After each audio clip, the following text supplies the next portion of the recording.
شوف اياك هو هيرضى ان شاء الله مش هيرضى. قلب؟ اشمعنى قلب بقى؟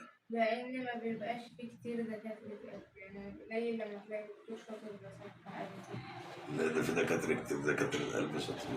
بره مش هنا. بره مصر؟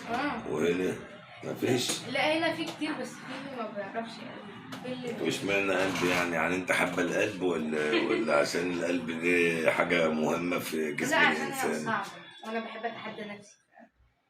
أتحدي نفسك في القلب؟ طب ما العظام أصعب. ما هو بصراحة أنا ما بحبش تسرح، يعني أنا بعرف إن أنا يعني مثلا عارف علاج ممكن ده، كنت لما رجع من عند البتاع لما كان بيتعالج بره رجع ورجليه كانت ما شاء الله زبالة، يعني كان المفروض إن هو مركز كبير بس رجليه ما فيش رجل، يعني كل الشهور دي ضاعت على الفاضي، مفيش أي حاجة اتعملت فيه. أنا بقى قعدت تقريبا معاه شهر قفلت له رجليه. طب خلاص يبقى تشتغلي دكتورة عظام قطط. قطط؟ لا اسمها دكتورة بيطرية. دكتورة بيطرية ماشي وخلاص، أحسن من دكتورة قلب. طالما صلحت رجل مكة يبقى أنت شاطر، يبقى أنت شاطرة في العظام. مالك ومال القلوب بقى؟ القلوب أصلا تعبانة والناس كلها قلوبها تعبانة، يعني أنت مش هتلاقي من كتر الحالات، عارف شايف القلب في إيه، شايف الكبد في إيه، شايف المصران الغليظ، شايف الرئتين، الحاجات دي. خلاص يبقى انت خش شراحي على طول، اشتغلي في المشرحه. لا الا المشرحه، انا بخاف من الحاجات دي، دخلت معاكم بيت الرعب اترعبت. طب امال ايه اللي هيخليكي تشتغلي في القلوب ده القلب ده الفتح جسم الانسان ده نفسه صعب، مش اي حد يتحمله. الدكاتره دي ما تفكرش ان الدكاتره احاول ان انا اتعلم واحاول اتحدى نفسي، انا هحاول ان انا بحب التشريح عموما، انا اصلا طب ما فيش طموح تاني غير الدكتوره دي؟ خلاص خش طب عيون. عيون؟ لا خلاص خش طب اسنان عشان سناننا كلها بايظه تعمل انا اللي سناني بايظه، ده انا اللي كده. طب خلاص عشان تعملي اسنانك. لا مفيش دكتوره تعرف تعمل سنانها ولا حلاق يعرف يحلق لنفسه. ابوك بقى بيحلق لنفسه وعنده عده اسنان. انت دلوقتي رايحه تانية اعدادي صح؟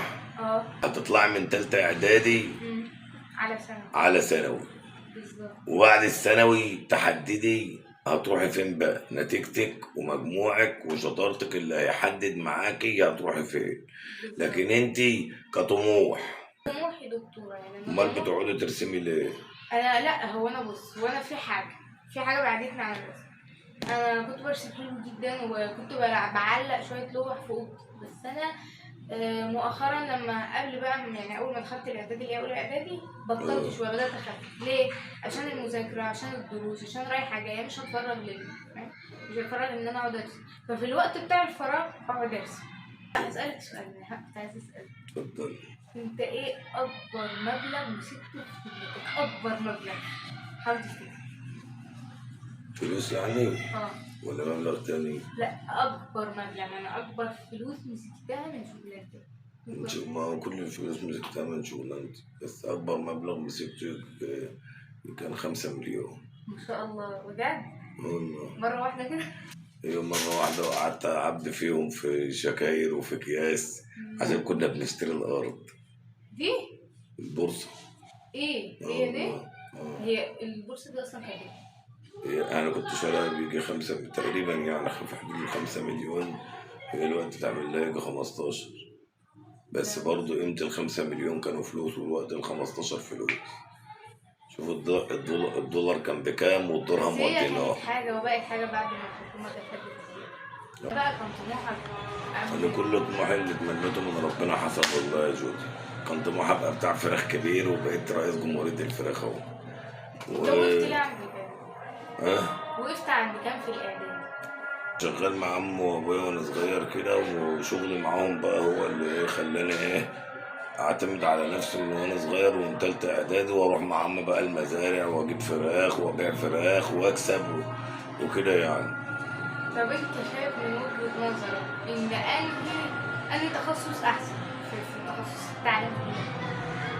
انا شايف ان الطب نفسه يعني على الاقل خالص هو الحاجة الوحيدة اللي في الوقت الحالي ممكن تلاقي عندهم رحمة بالبني ادمين شوية. بس الدكتورة مش عاوزة موبايلات يا حاج عبد. يعني ايه؟ يعني ما بتمسكش موبايلات. عايزة مذاكرة وعايزة بص كل حياتها عملية. ذاكر. ده انا كنت عاوز اطلع دكتوره، مش عاوز اطلع احنا دكتوره. في الاجازه بقى لا ما في الاجازه ماشي، بس برضه القراءات برضه مختلفه، فاهم؟ عشان تلمي. انا بقول لها احسن حاجه الدكتوره دلوقتي. طبعا اطلع دكتوره اسنان. لسه قايل لها والله اسناننا بايظه تعملها لسه لي. بصي، اسنان، صيدليه كده، يعني الحاجات اللي بتجيب فلوس دي. يا برهان ايه يا حسن؟ بقول لك في حد عندك يجيلي؟ ده انت طماع قوي يا حسن. ابعت لك جوري تاخدك اهو. ابعت لك جوري تاخدك بالعربيه. روح هات وتعالى يا دكتور. جودي جودي شوف توك توك يا حسن، جوري هنا جايه تخلع درسها، شوف توك توك. طب معلش خليها يا ابي تعدي عليا. ماشي ابعتها لك بالتوك توك اهو. طيب النبي يا بابا ماشي يا حسن. صايع.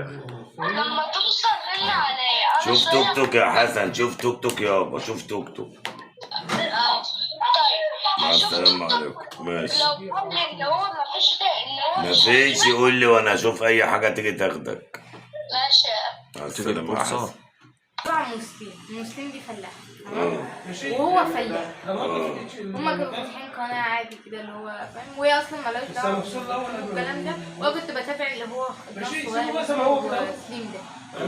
تمام. هو عنده ولدين وهي حاملة في توأم تقريبا. تمام. المهم في واحدة بعتت لها مع الماسنجر، مش عارفة اصلا جابت الماسنجر بتاع منه، وقالت لها ان صورت لها ان هو خارج مع واحدة يعني من السوبر ماركت. طبعا هي ما تعرفش مين، فقالت لها هو انت عارفة مين دي ومش عارفة ايه. المهم راحت تبعته بقى، ولقيت ان هو في شقة، فدخلت الشقة بقى ولقيته طلع متجوز اصلا عليها واحدة تقريبا سورية قبل كده. وهو بقى وقال ان هي مراتي وان مش عارفه ايه. طبعا هي الاول كانت هتطلق الاول، وكانت مصوره فيديو على اساس ان الفيديو ده هتقدر تدافع بيه عن نفسها، ان مش عارفه ايه، وان انا ده سبب طلاقي وان انا مش هسترجع يعني ولا كده، ان انا عايزه حقوقي. فنشرته وكل حاجه. تخيل يا ابي الفستان بتاعها بكام؟ 2 مليون جنيه. ايه هم عاملين تقولش فستان بيطير؟ اغنياء للدرجه دي؟ هو لما بقى عشان يمسك فلوس ما بيسدش ولا لا عارفين. فستان اللي بمليون جنيه. جايب لها الماظ، جايب لها الماظ.